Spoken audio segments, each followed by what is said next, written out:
Let me know if it goes down, the live. final Here we play, go. unless they can stick it in the end zone. Dorsey under pressure, throws it. Incomplete. The Buckeyes win. Ezekiel Elliott, and he's got an opening. Elliott off to the races. Can they catch him? Feature the two backs as receivers, and now a downfield shot on first down for the end zone. Touchdown, Ohio State strikes first. Making adjustments again, and there is Smith rolling free, breaks a tackle. Ohio State strikes quickly from 45 yards. Pressure comes. Saul, knock it out, and picks it up. Jack Saul coming down the sidelines. Ohio State scoop and score and dagger from 82 yards. Here they come. Heavy pressure. Howard delivers downfield. And Smith, he's got it. Jeremiah Smith. The 2025 college football national champion, Coach Ryan Day, and the Ohio State Buckeyes. Welcome in, Buckeye backers. We are bringing it to you live from Seattle, Washington, to the cornfields of Enid, Ohio. We are the pulse of Buckeye fans across the nation, with Seattle Matt and Buckeye Steve.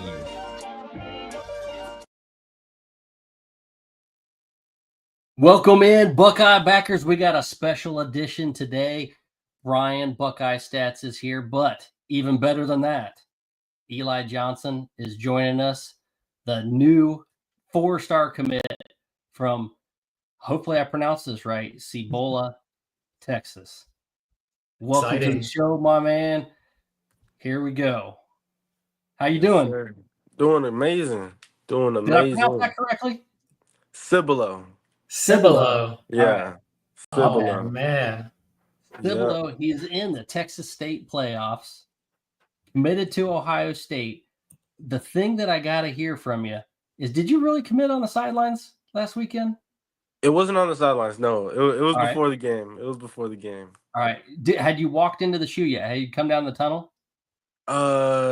We went to the we were in the stadium in that there's like a little meet and greet area up there. Yep. That's whenever I saw Coach G, and then I just let him know there. All right. What did you do? What was his reaction? He was so excited.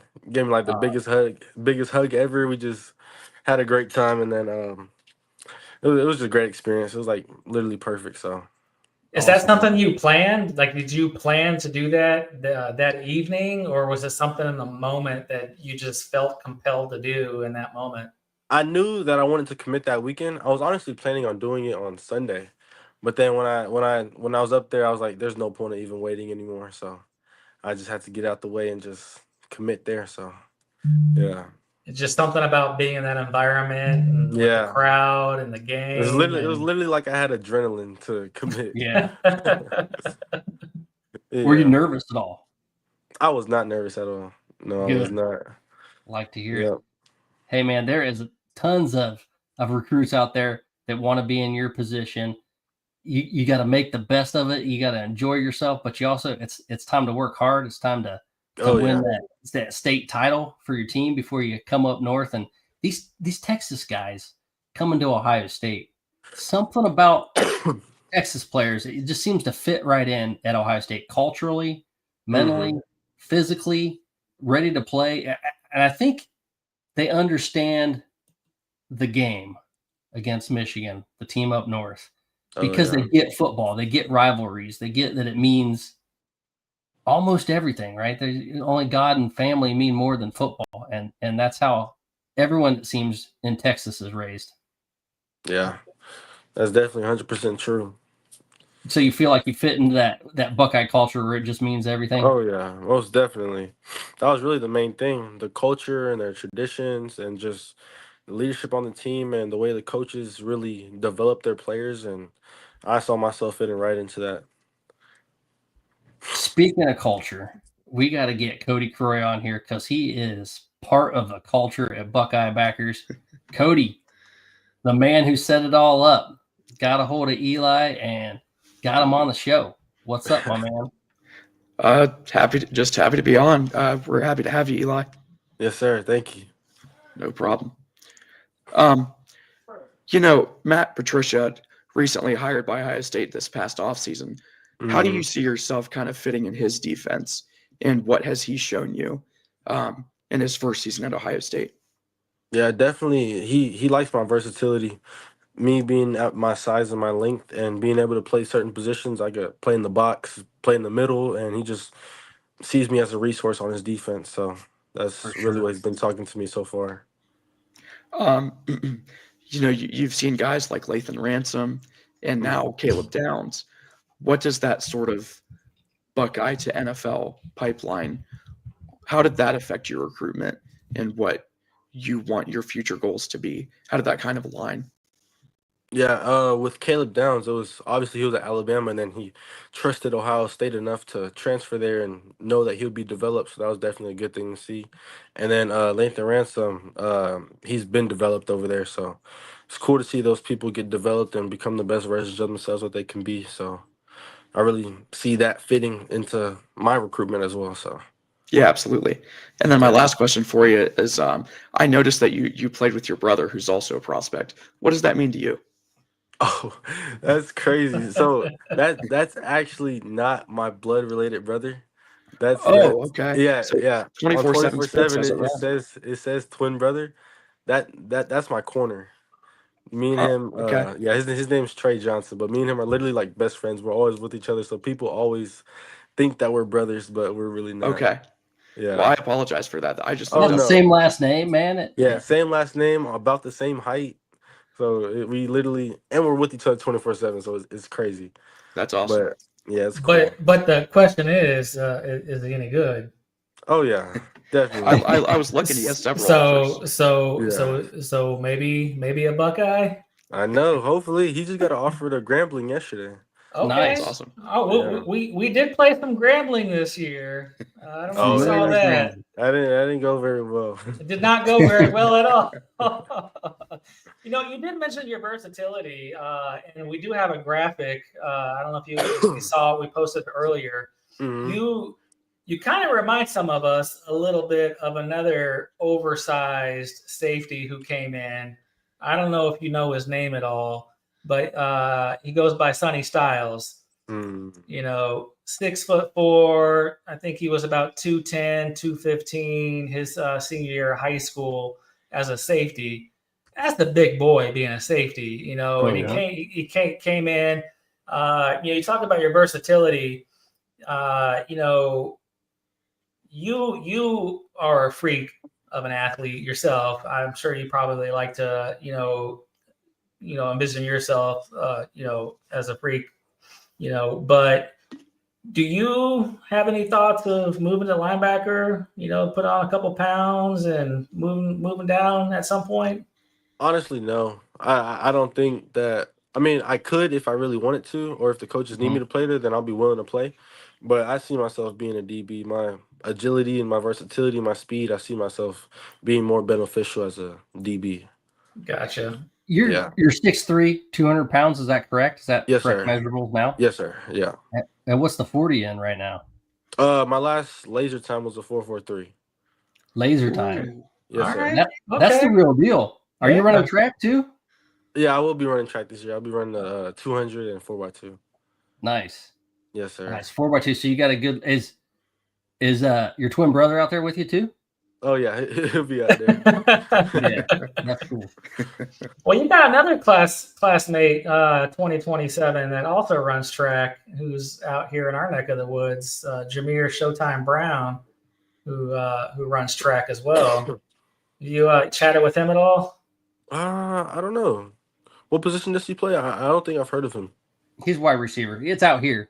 Oh, Yeah, okay. he's Is he the number one receiver in Ohio, right? Yeah. Okay. Yeah, I've seen I him think before. he clocked in on the 100. He's the fastest in Ohio. He clocked in the 100 at 10.36. Yeah, I did hear about that. Yeah. Yeah, so he's But I haven't spoken to him yet. So Have you spoken to anyone else in the class? not really that. Oh yeah. The quarterback, Brady. Yeah. Brady Edmonds. Brady Edmonds. Brady Evans, and then I met up with him at the game. Cool. And So- then a couple other commits there too. So I have some questions about that. Yeah. Brady, he's obviously very vocal on social media about recruitment. Did he kind of reach out and try to, get you to come to Ohio State? He didn't reach me out to come to the thing, but I know whenever I posted that I would be there, that he said something about we got a big prospect coming up this week and stuff like that. And then after I committed, he definitely reposted, and then just we've been in contact. So it's good to hear. Good to hear. Mm-hmm. So what I heard was you kind of knew for a while you wanted to be a Buckeye, but you had to get up there and see it again. You had to go on some of your other visits before you really made that final decision.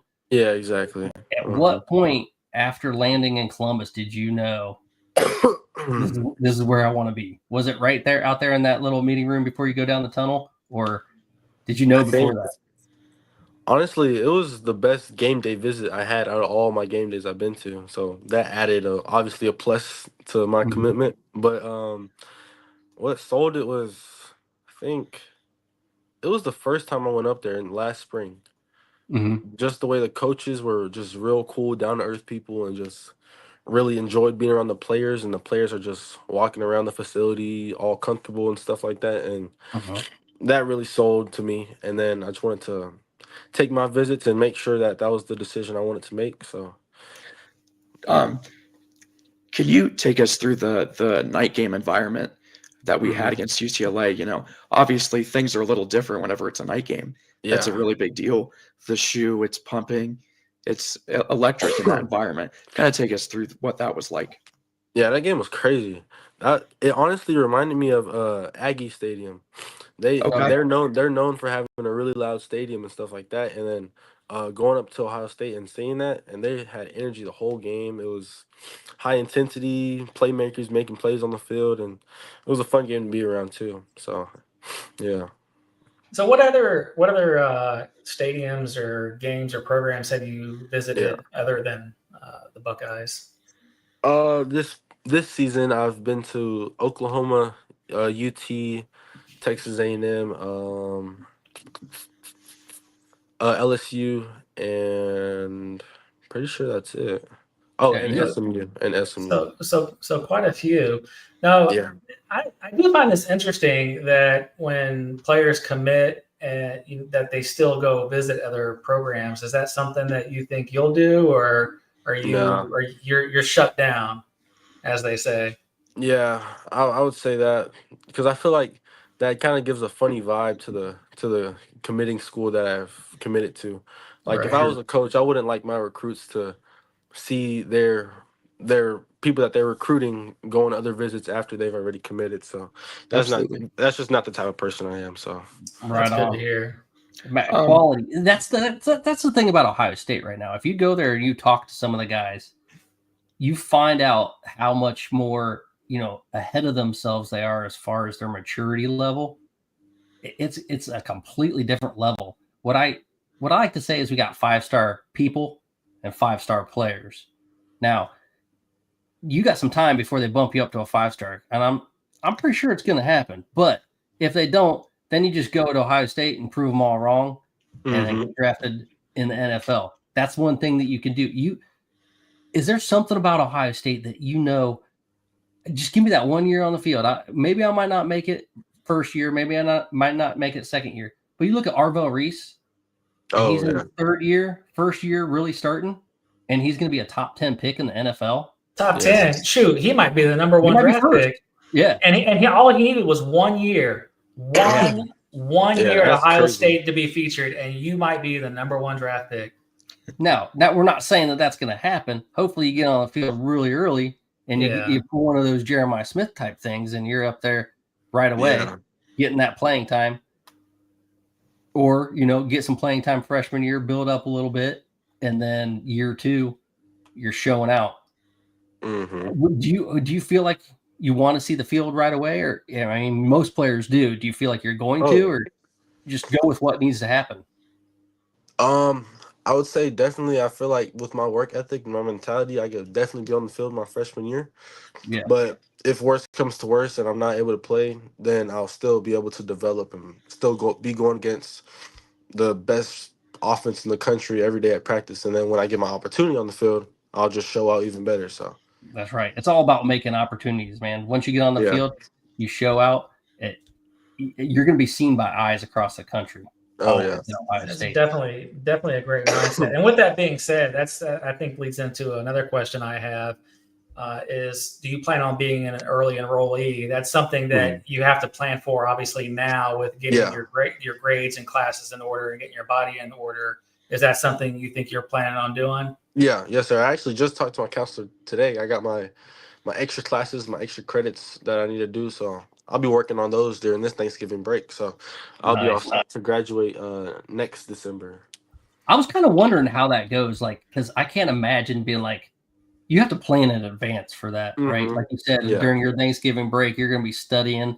You're going to be, obviously working on ball training and everything too. But you got to really plan ahead to graduate early. I mean, in our day, that didn't happen. No one was graduating early. So you got to know in advance, I'm ready to go 6 months early to another place, move across country.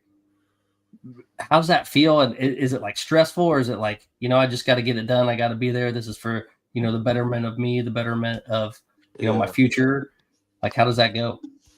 It's definitely not stressful at all. It's really just regular school with the extra few classes. And then that's actually, I'm excited to go up there early, because for the kids that aren't going up there early, they'll be a little bit behind, and I'll be a little bit ahead of them because I'll be there during the spring ball. Right. So it's definitely. So do you take summer classes? Do you take summer classes to do that? I won't have to, because I'm taking my extra classes right now, but I have the option to. I can either take them right now or in the summer, but they just have to be done before December next year. Got it. Yeah. So your counselor's been cool with that. School's cool with that. They all understand. Hey, man, this is an opportunity of a lifetime. Oh yeah, and we have a couple other kids graduating early too. So cool. Mm-hmm. Do you have any particular connection to Ohio, like family members, friends, or anything like that are big Buckeye fans in your corner? My trainer played college football with Michael Hunter. Okay. Yeah, Coach Hunter. So we had that connection, and that's really the only connection I have up there. All right. So do you know any of the players from Texas at Ohio State now? Just Devin Sanchez, and then James Peoples from San Antonio. Yeah. Those are good dudes to know. Great families, good dudes. Like, they're all about their business. They both of them came into Ohio State prepared, ready to play right off the bat. You saw People's hurdle. Were you there? How close were you to that? Did you see that on the sidelines? Yes, that was crazy. That was crazy. Oh, that's some Texas talent there, man. Both his parents were hurdlers. His mom is All-American at the school. The way he hurdled him too looked like he was going over a hurdle. I know.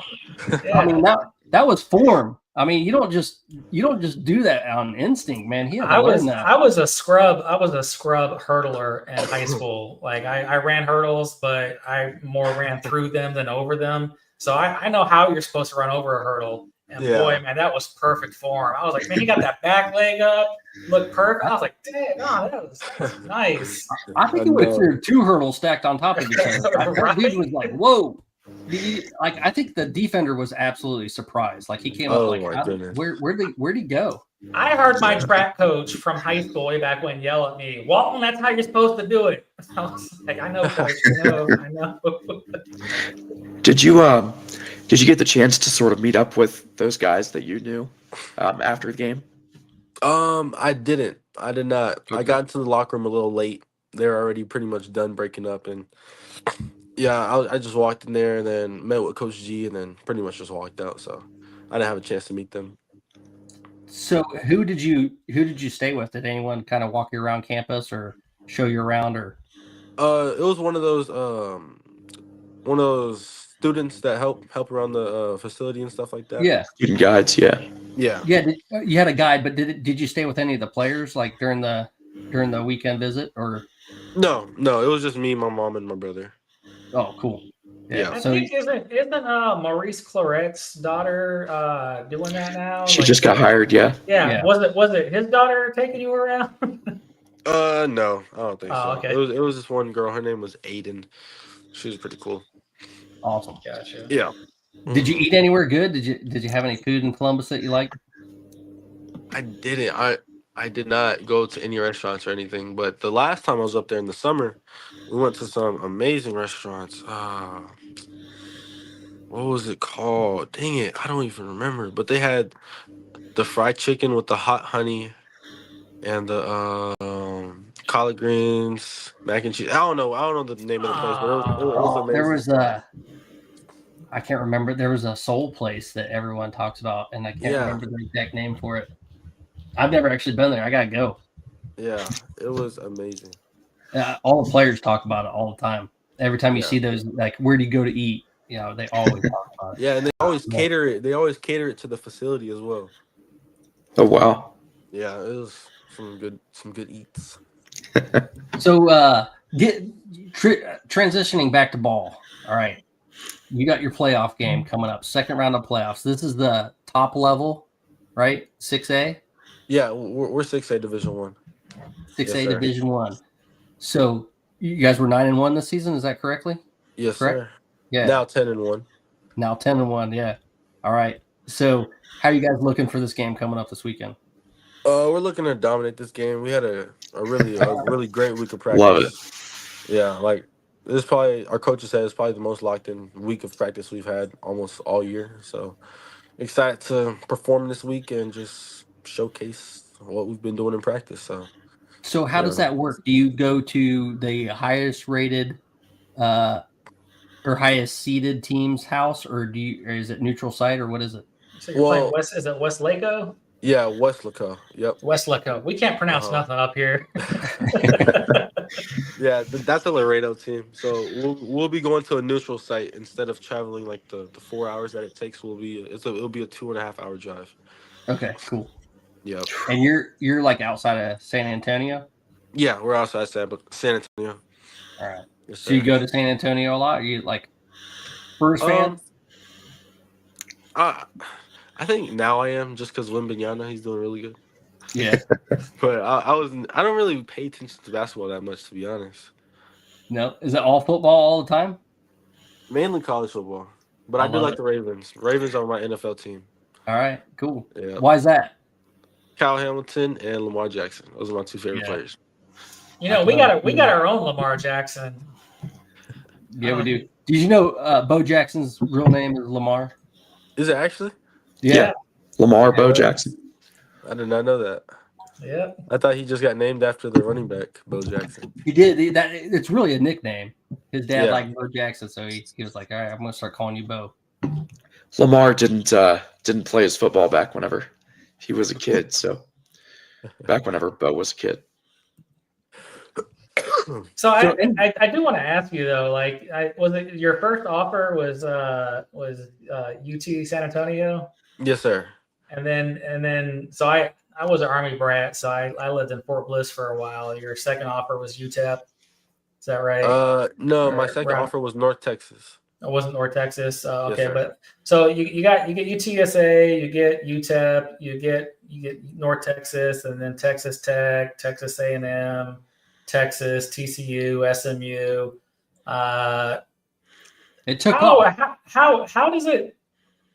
I mean, do you get any razzing from the Texas folks? For, I mean, the whole state of Texas obviously wanted you, and rightfully so. Do you get any razzing from them that not only did you leave and come to Ohio, but like you committed a whole year early? Like you emphatically said, "Nah, I'm good, Texas." And not only that, but a whole year early, I'm good. Do you hear from them down there at all? I definitely will eventually, I feel like. But right now, nothing. But honestly, it's going to sound kind of rude, but their opinions don't really matter. Yeah, so I just like it. I like it on myself and just be the best version of myself that I can be. And I love it. Because if they did, I just wanted to add one thing to that is that, and you probably already know this, and if you don't, like Ohio State is one of the most as far as programs go, they've been one of the most consistent programs for the last I don't know how many years. 50 years. Yeah. I mean, look at even just Texas this year. Texas has fallen off, this year. And you look at Texas Tech and Texas A&M. I mean, they've only come this year really like in the top 5, and that might not even last. Ohio State is in contention pretty much always. So if you want to go to a program who is always going to be in contention for a playoff spot, who is always going to give you an opportunity to, get better at your craft, and is going to give you an opportunity to get drafted and to play well at the next level, I mean, it's really not a choice. And we think you made a very good decision for your future. So you just tell them guys down there to mind their own business. No, I mean, that's actually a good point, because when you get to these next level teams, when you get to the cream of the crop, creme de la creme, you have to be able to block out the noise. You can't listen to what other people are saying. You can't listen to the crowd. You got to be able to focus on your mentality, whether it's good, whether it's bad. Ryan Day likes to say it's like you got to block out the noise, the good and the bad. They're both the same. So you've already started on that. You're one step ahead of the game. We've got some people in the chat that want to know, how would you describe your play? Are you a hard hitter? Are you a ball hawk? Like what's your kind of your strengths? I'd say I'm very versatile. I could play in the box, cover the field, cover a whole half of the field, and just really do whatever the coaches want me to do. And Right. I don't have a specific trait that I'm like overly good at. I think I'm just good at all of the above. So I really feel like my versatility is my strong suit. That you fit this defense perfectly then, because that's what this defense is, versatile everywhere across the board. You see, Arvell Reese, he's playing at linebacker, he's playing at defensive end. He can go out and pass coverage, he can blitz, he can go anywhere. Then you have Downs going all over the field, almost playing linebacker sometimes. Yeah, you have I saw that. Curry moving all around. This past week, you saw Kenyatta Jackson lining up at DT. He's a DN, splitting through the center and the guard making a tackle. This defense is designed to move people around and fit wherever the matchup comes. And it sounds like you're already there, man. You're going to fit right in. Yes, sir. Yeah, I think we wrote a whole post, a whole extended post, and probably should wrote an article about it as to why Caleb Downs should be this year's Thorpe Award winner was because of his versatility, and it's why Minka Fitzpatrick won the Thorpe Award when he did, was because of his versatility. So, I mean, if that's the way you're describing yourself, you're going to fit very well into Matt Patricia's scheme, man. Yeah, Coach P's scheme and to this defense. So that's probably why they wanted you ASAP. So looking forward to having you on the defense and watching you play. I'm very, very sure that you're going to be extremely successful. Yes, sir. Look at this, man. 9th of the position in the country, 15th in the state of Texas, 4-star safety. Like, do you pay attention to the stars at all? Where you're ranked? Sometimes I do, just to see who's ahead of me and who I need what I need to do to get up there. To catch up. But but for the most part, I don't pay attention most to the politics at all. I just try to focus on, like I said, just being the best version of myself that I can be. Now, do you do a lot of camps in the summer and things like that too? I did this past summer and the summer before, just to get my name out there and stuff like that, go against better competition. But this upcoming year, I think I'm going to focus more on just training and just working out. So, because that's really almost these days what those camps are for, for people to recognize. You've been recognized. Obviously, you talked about that offer list that, started with the local Texas schools and then just went national big time real quick. Is that what you think happened? Was it just getting out there and getting in front of people in the shorts and t-shirts at camps that made that meteoric rise, or was it film? What do you think it was that? I think it was a combination. I think it was a combination of both. them seeing me on film and then wanting to see me in person and see what I could do in person. And whenever I just showed up and showed out at the camps, they just offered me. So I feel like it was a combination of both. What camp did you have the best competition? Do you remember? Like a wide receiver that you went against that you're just like, whoa, dude, this guy's got skill. Yeah, it was definitely the Under Armour and Rivals camps. Those ones are usually the ones with the most talent. Yeah. And do you feel like are you the type of guy that, you want to lead the class? You want to try to bring in other highly skilled guys, or are you just, focusing on yourself and trying to get better and bring what you can to the table when you get to Ohio State? Yeah, I'll definitely be a vessel to the other recruits and definitely try to bring them up to Ohio State as well. But yeah, I'll just do what I can do, try to recruit some other kids. So yeah. Nice. Yeah, now's the time to do it, man. Now's the yeah. time to build your team. Grab those guys right now while you can, because once your team's set, the only other time you can really do it is during portal season. So get out there and recruit. Got the third ranked class in the nation right now. 7 guys in the class for 2027. It's coming, right? This class is all of a sudden just taken off. Ohio State recruiting is taking off. Do you think, is there any reason why all of a sudden it's just exploded on the scene for Ohio State? Yeah, no, I noticed that. Every time I open Twitter, I always see committed to Ohio State. So definitely a good thing to see. Cody has to write the articles for it, so he's been he's getting carpal tunnel right now. I almost feel bad for him, but I don't really. But hey, I'm staying busy. I will write 10,000 articles a day if it means that we're getting recruits, man. Right. I did want to ask you. You. I'm sorry, Cody. You want to go ahead? Yeah. Just speaking to all the recruits that we're getting, what kind of conversations are the coaches having with you guys that really just makes it such an enticing place?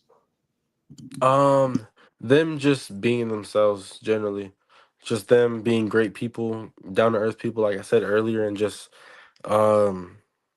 great, just human beings in general. And then obviously they're coaching, them developing their players as well. So just them being just cool people.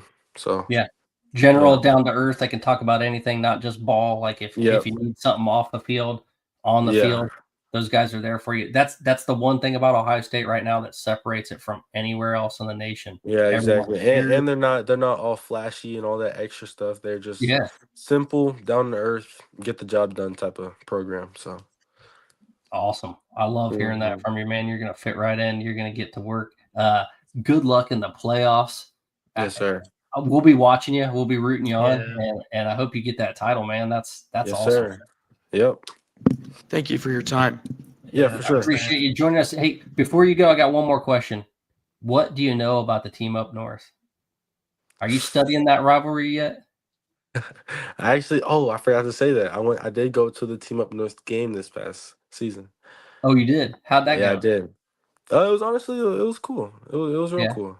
Yeah. Did they try to talk you into to not come into Ohio State? Did they, was there that like kind of recruiting rivalry too? Did you feel any of that? Oh yeah, there definitely was. There definitely was. You know how Ohio State has the golden pants? Oh yeah. They got that ring. I'm pretty sure, I forgot what else they have. I think they have like a chain or something like that they get. So yeah, I think it's like a medallion or something. Yeah, it's a medallion.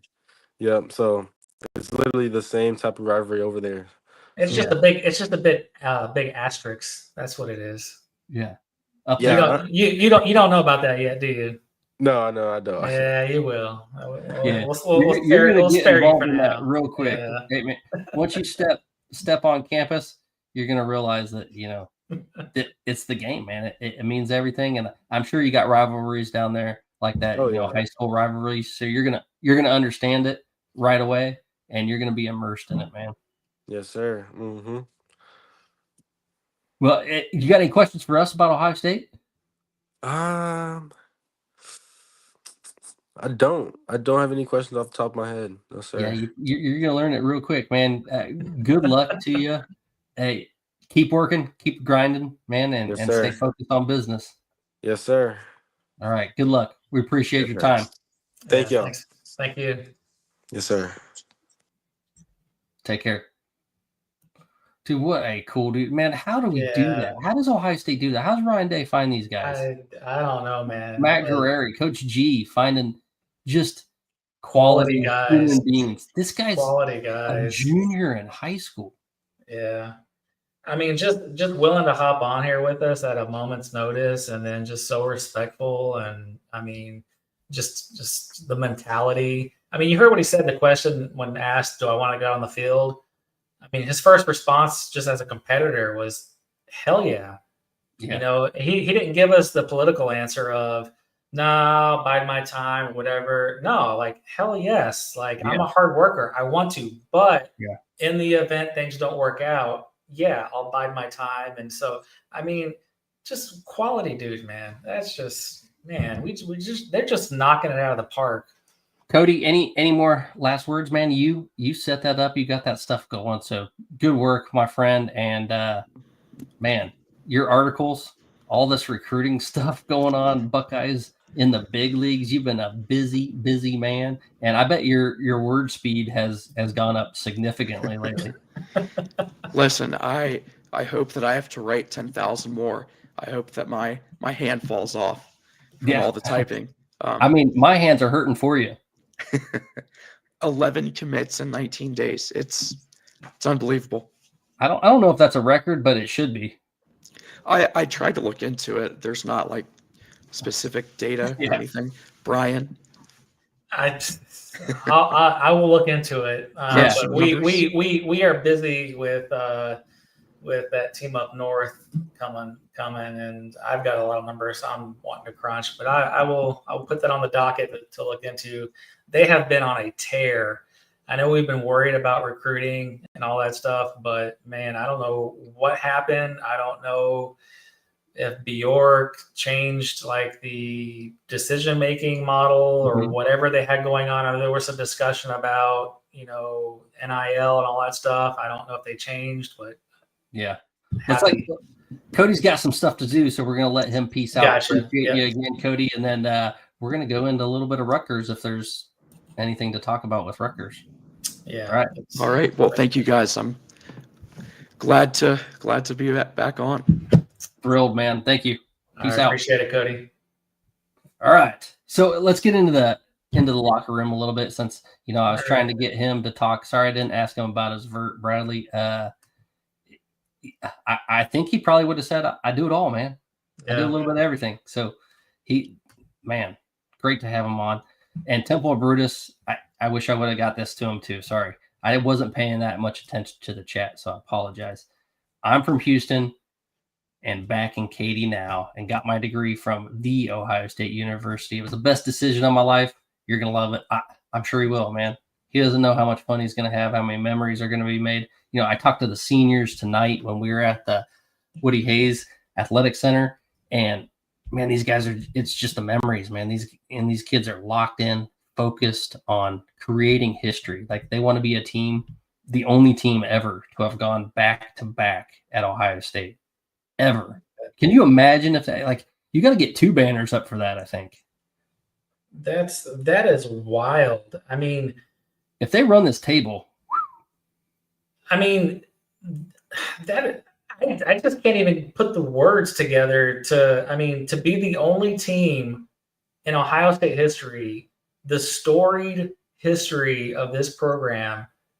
And one, that's a lot of pressure, but what do they say about pressure? It's a great responsibility. It's a great responsibility to have pressure. And it took another team, last year's team, to give you this opportunity to go back to back. Yeah. So you can't let that team down, right? If I'm in that room, if I'm a player, that's the way I'm thinking about it. I can't let that other team down, because it takes 2 teams to go back to back, right? For sure. So I want to become part of this storied history of the only teams to go back to back in history. That's something that everyone will talk about forever. Yeah. So you go down to Buckeye lore for history for eternity. Just like they talk about the two-time Heisman winner, the only two-time Heisman winner. They still talk about him because he's still the only person to ever do it. They will talk about the back-to-back winners forever. And Doug, I'm embarrassed how mature these kids are for their age compared to what knucklehead I was at their age. Absolutely. Like I'm right there with you, man. I don't understand how kids can be that much further ahead than I was at their age, because I was definitely not in their shoes. You know, I can honestly say that these kids are second to none. They are best of the best, you know, anywhere. Right. And then you start to think about the NIL, right? And how much money they're getting. And you're like, you know what? Mm-hmm. Maybe these kids, they deserve it. They work for it. And they also are mentally and emotionally mature, more mature than we were at that age. Some of them are more mature than I am now. I second that. I know you. And I hear they are saying some juniors are going to come back if they win the Natty and be ready for a 3-peat. Caleb Downs? There is rumors. I'll give you that. There's definitely rumors that, you know, like, would that motivate you? Like, if you're making a 3-peat? A 3-peat? Like, we talked about it. We said Minnesota. Yeah. What years was that? We said the 30s or 40s? It ended in 36 somewhere. Minnesota 34, 35, 36. And with San and Jeremiah and there's a real shot. And with the recruiting, like again, not to get ahead of ourselves, you have to win 2 to get 3. But I mean, if they were to win 2 and people came back, it's possible. So if this is a good point, could you imagine the hype around this team if Julian Sain wins Heisman, comes back, they had won back-to-back titles, have a chance for a 3-peat and the second Heisman? This is getting off the rails, and we can't talk about this. Let's talk about Rutgers. Come on, this is too much. Let's talk about Doug promising these kids are more mature and making better decisions than he does now.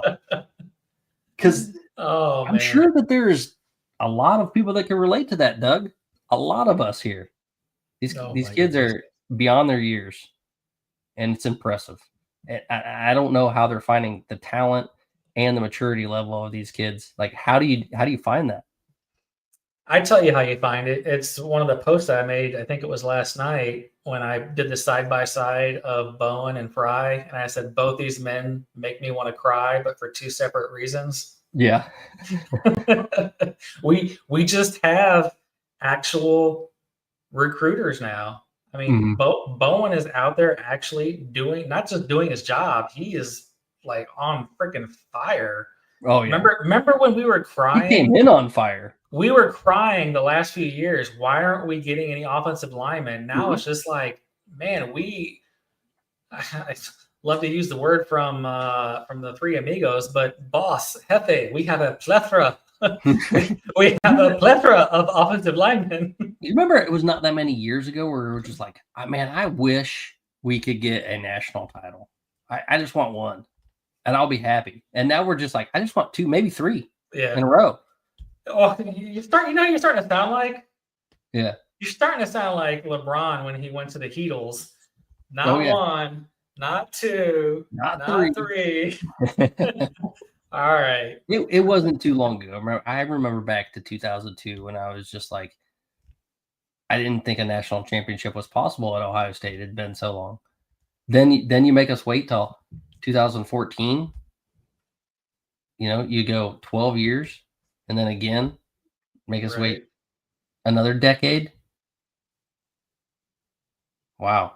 And then if you can do it 2 years in a row, man, that's just Ryan Day's program to new levels. Like, sometimes when you take over for a historic coach, it's not possible to go any higher. And somehow Ryan Day has figured out how to do it. Well, sometimes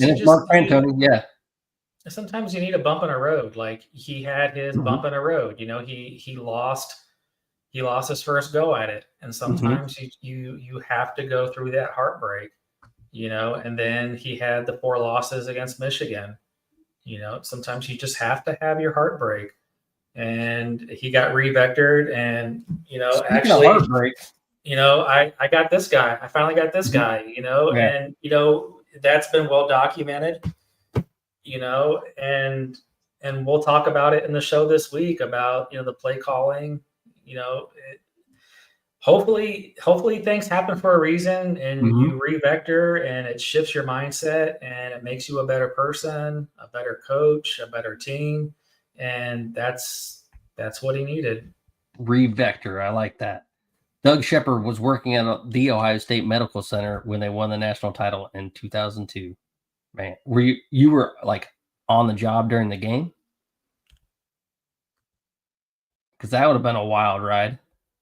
Anyway, speaking of revectoring, here we go. Talk about Rutgers. What do we got with Rutgers? Anything?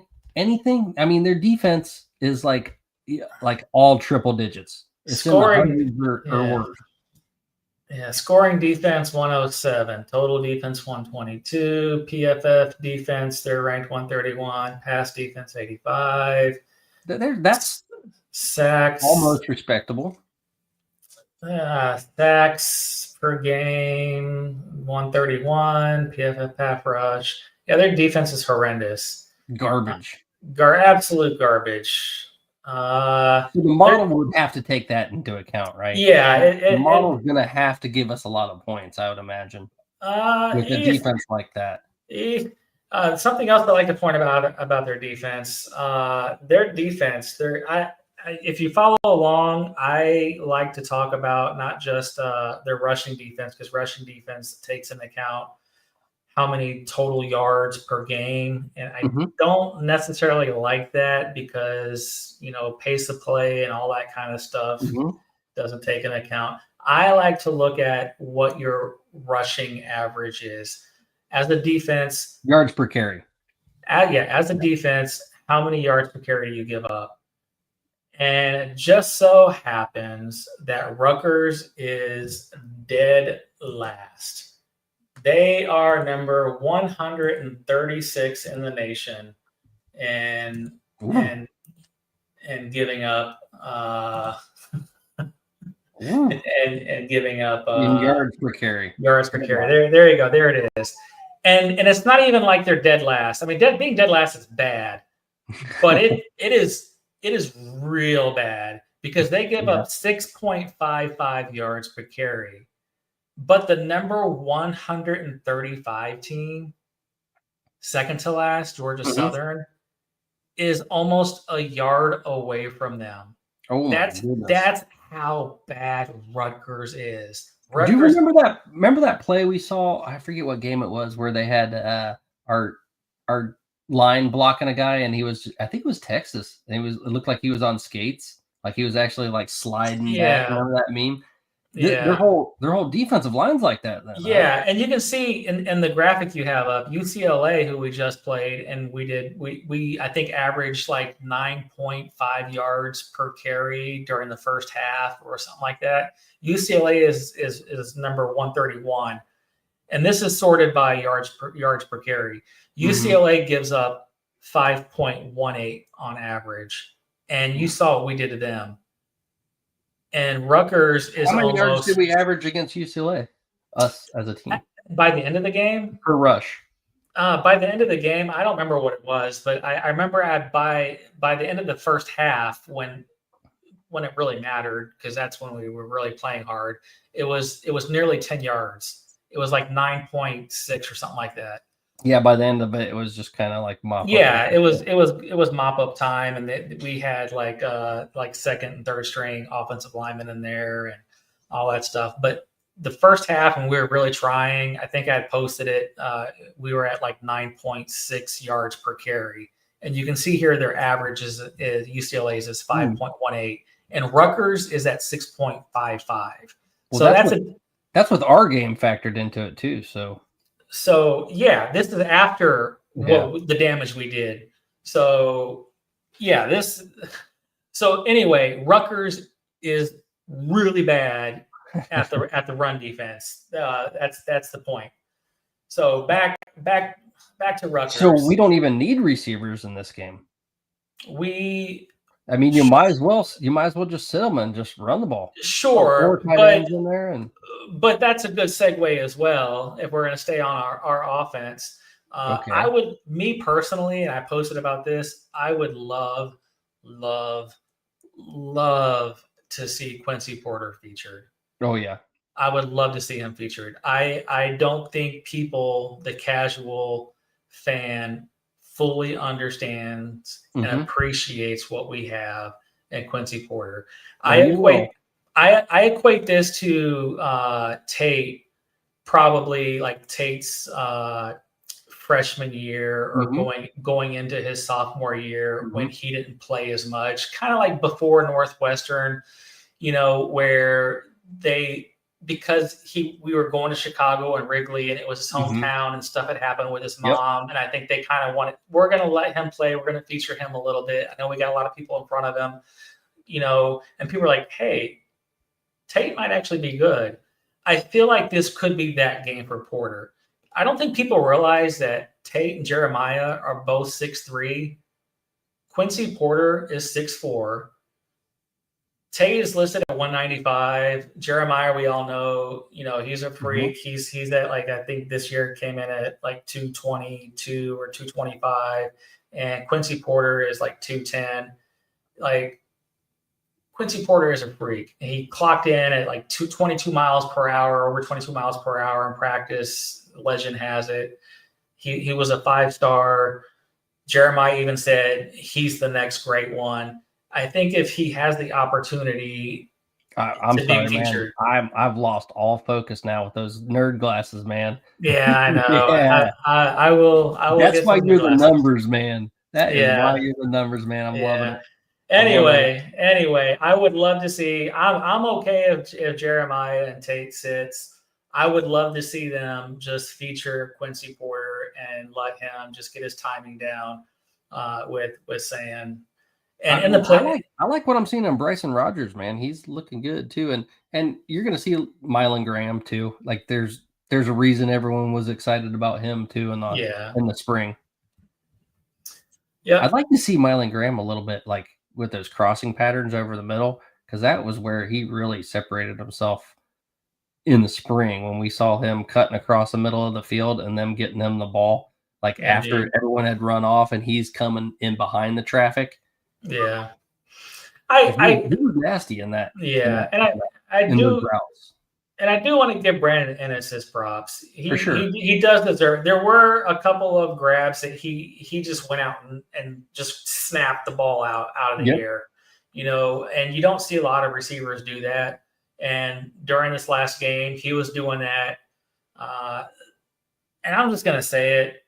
I haven't heard many people say this, and if someone's hurt, they're hurt. And no disrespect, but man, I just gotta say it out loud. Don't do it. Don't you do it. I gotta say it, man. I gotta say it. I gotta put that in my atmosphere, man. I gotta say it, man. If you're hurt, go sit down and let someone else play. But I just feel like after every play, whether it be a punt return or whether it's just a play, I just feel like Ennis is just hobbling. And I don't know if it's one of those things in basketball we used to see pro players do it. I used to do it when I played basketball, where you acted injured, and then to go to player to be oh, he's injured. Oh, we're going to take a play off. And then you run down the field and gotcha, fool. I don't know if he's trying to do that or if he's actually injured. It just seems like there's a lot of nagging injuries at this point in the season. So it's just football, man. You're 10 games deep into the season. Things start to bumps and bruises happen. That's true. Nope. That's true. I had to say it. I was thinking it, and sometimes you should just. I thought you were going to go somewhere else, man. So I'm good with that. That's good. All right. So scoring offense.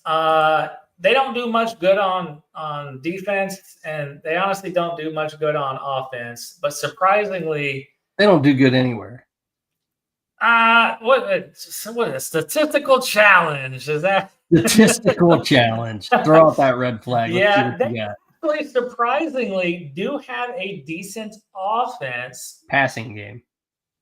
Focused on the passing game. So PFF has them ranked number 6 total offense. I found that surprising, and I dug a little deeper, and it's surrounded around their passing offense. Okay.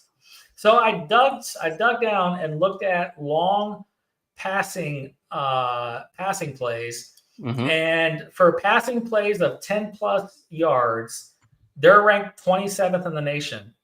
Guess what we're ranked? First. We're ranked 30th. They have more passing plays of 10+ yards than we do. Oh, the number of passes. Yeah. Not the efficiency.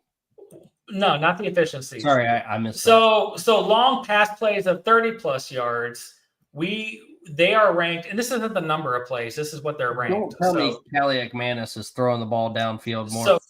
So of long pass plays of 30+ yards, they are ranked 17th in the nation. Guess what we're ranked? 18th. 30th. Still 30th. Still, that's just attempts, man. I mean, that's obviously it comes down to pace of play.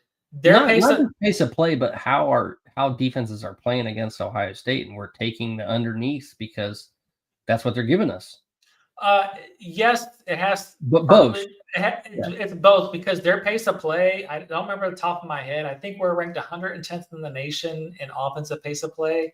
And don't quote me on this. I think they might be like 17th or 15th in pace of play. Or might even be 8th. I don't remember, but they're ranked up there. And long pass plays of 40+ yards, they are ranked 14th. We got them here. We're ranked 8th. But the point being is that they do like to throw the ball down the field. Yeah. What's their rushing offense? Their rushing run offense is 86th because they have 1,000-yard back. So their long rushing. This is Antoine Raymond. Yeah, I didn't do their offense. Their defense. This is going to be fun. This was for the defensive stats. This is going to. We should have a day. Is going to be my point. The long rushing. The defense allowed of 20+ yards. They're dead last. They're ranked 136 in the nation of giving up long rushing plays of 20+ yards. Long rushing yards or long rushing plays of 30+ yards, they're ranked 136. Long rushing plays of 30 or 50+ yards, they're ranked 133rd. And long rushing plays of 60+ yards, they're ranked 125th. So do you know what our average score differential is? Without looking? Yeah, I think we're ranked third or fourth, and we're like 27 points plus 27. 29.5. Is it 29.5 now? Okay. All right. I thought it was by 27. So our model should be crushing that against this team, right? No. Are you ready for the model? Is that where we're going? If you're ready for the model. Yeah, let's do the model. Let's bring in the model. All right, here we go. Oh, that's not the model. Yeah, it is. There we go. Yep, that's the model. The model did not give us the points. Did not give us our average against the 13th place team in the Big Ten. Yep, the point spread right now is 31.5. Are we giving the ball over, or what's happening? Like, why aren't we scoring at will in the model? So I will say this. I put in the model that JJ and Tate weren't playing. So it took out a lot of our production. Yeah. So if you follow along, it doesn't realize that we're just either going to run the ball or give it to the next best players, which are almost as good. Yeah. If you follow along, I put in all of the PFF data for both teams. So I put in all the CSV files and all that, along with all the other data. So at the very end, I built in, hey, JJ and Tate aren't playing. So I agree with this, Doug. Like the receivers would be.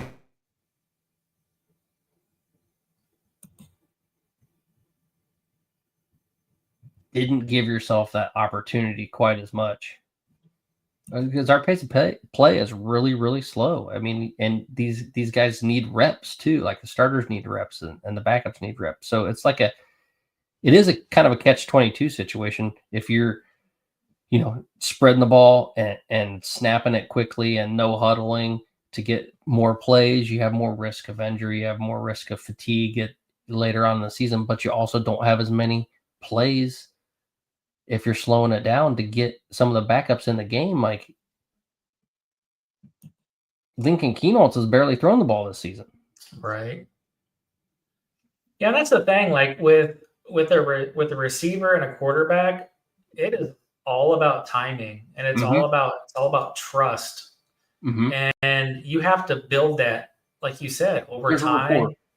Yeah, there's rapport, there's timing, there's trust. And you saw it too. I can't remember which receiver it was, but the guy stopped or Graham. The guy went in or stopped, and Sam thought he was going out. And you saw Day had a conniption fit. I thought he was going to blow an aneurysm, and everyone was like this. But like you said, to your point, it's all about trust and timing and communication, and you don't have that. If that was Tate or Jeremiah, he knows where to throw it, when to throw it, what they're going to do. That's repetition. Yeah, and it's not that receiver was right or wrong or is bad or good. It's just that they don't have that same synergy. Yeah. That's all it is. For sure. And you need those game reps to be able to do that. It's not the same as in practice. Each receiver has their own window too. Yeah. And they have their spots where they like the ball. They have their spots where they're going to break. And how they're going to break, when they're going to break, because you've just done it. It's like second nature. So now it's like starting all over again. It's like you're going back into spring practice. Yeah, absolutely. That's why it's such a big deal, when you have these elite wide receivers out and this connection. It's not any different than how hard it is to replace, 2 or 3 guys on the offensive line. I mean, they figured it out last year. I'm sure they'll figure it out if these receivers are out for an extended period of time, which none of us really think is going to happen, but we're all a little worried about it. Yeah. Yeah. I'm in the camp that they're fine.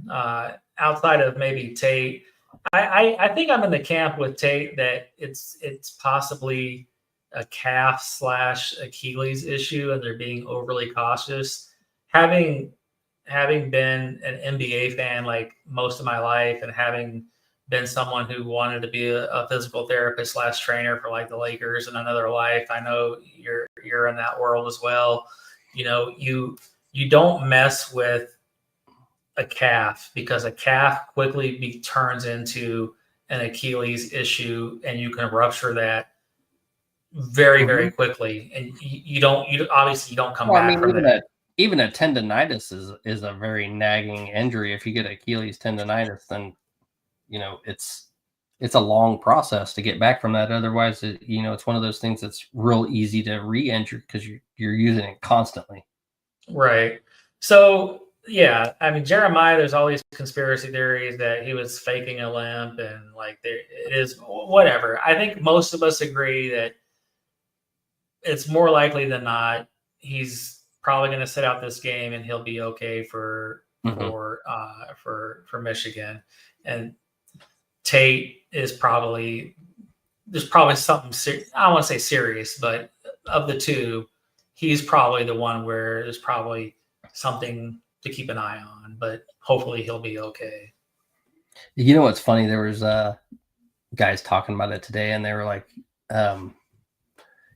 joking around, of course, saying that, Tate was out partying the night before, and that's why he was held out of the game. And then other guys were like, yeah, right, I wish they would do something like that and be like regular human beings, but these guys are so locked in that they would never do anything like that. The culture is just so locked down and like the focus is unreal with this group of kids. Yeah. It was interesting though. Like I don't know if you watched the Redemption documentary yet. That's out on Prime, and they had G. Scott on there. This is pre like winning the championship, but like they talk about G. Scott, like finding redemption and all that stuff, but it talked about him partying and stuff like that. I thought that was interesting. Before check that out. Yeah, it was a good documentary. You got a score prediction for yourself for the game? When we say the model said 30-7, I don't disagree with it for these reasons. One, I feel like this is gonna be a squirrely game. Gianna's gonna come with some trick plays and stuff. Well, I feel like it's gonna be a squirrely game for a couple of reasons. One, it's the game before the game, right? So it's senior night though. They got to go out big. Or senior day, I should say. That's fair, but it's the game before the game. Like people are probably not gonna. I hate to say it, but I just feel like people are gonna have their eye on that game. There's all that talk about Tate and what's going on with him and all that stuff.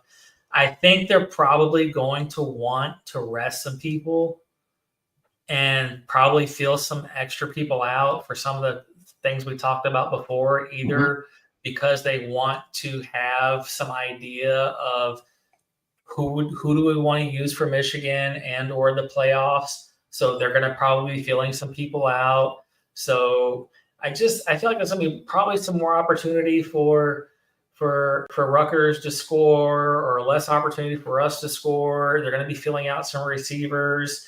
With that being said, I mean, we're probably going to run all over them. So I don't know. I just feel like this is just gonna be a weird game. So I don't disagree with the model. Steely Matt finally made it in here to repost this stream. Thanks, brother. Nice. Or sister. I mean, I'm assuming you're a dude just by the name. Anyway, give me a score. Come on. I'm going to stick. You got a score? I'll stick with 30-7. You're sticking with the model. I'll stick with the model. The model's been pretty close for Ohio State. Yeah, it's been pretty good. You made me change my mind. I was going to go 48-3. I don't know if I agree with some of the stats, but I'm gonna go 38-3 then. 38-3. Okay. Because it's been a little low on us, right? Have we outscored the model? No, it's been pretty close. I thought it's been pretty close. I'm going 38-3. So you're going 30-7. I'm going to go 30-7. Rutgers is going to score 7 points on this defense. I feel like it's not, but I feel like we've been giving up some points lately because they want to get people in, and they get up some trash TDs. And of course, they don't have to score it on the defense. That's true There's too. Other possibilities. That's true too. Anyway, man, hey, I don't think we have anything left to talk about for Rutgers. It's just next week we got to talk about a little bit what we're doing next week. Yeah, right? I think we should approach that subject. Doug's got the score 45-3. I mean, I like that. In my article that I have out today, I put 48-3. So I was there with you. The model this model's too damn good. That's why I had to lower my score a little bit to get closer to the model.